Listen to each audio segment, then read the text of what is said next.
5 కిలోమీటర్లు తిప్పేసి ఉంటా.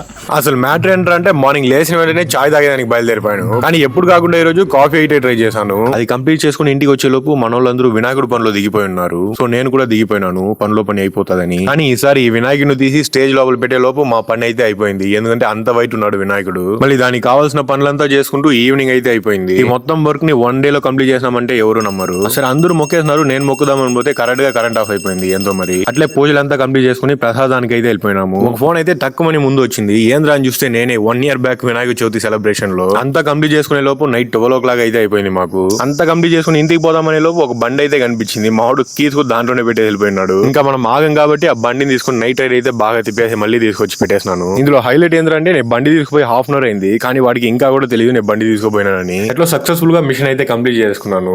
వాడికి అయితే ఇంకా కూడా తెలియదు. ఈ వీడియో వస్తేనే వాడికి కూడా తెలుస్తుంది. దీంతో ఒకటి మాత్రం క్లియర్ గా చెప్పొచ్చు, మనోడు ఎంత కేర్లెస్ గా ఉన్నాడో వాడు బండి మీద. అట్లా వాడు ఎవడో అన్నది రేపు వీడియోలో చెప్తా. మర్చిపోకుండా సబ్స్క్రైబ్ చేసుకోండి.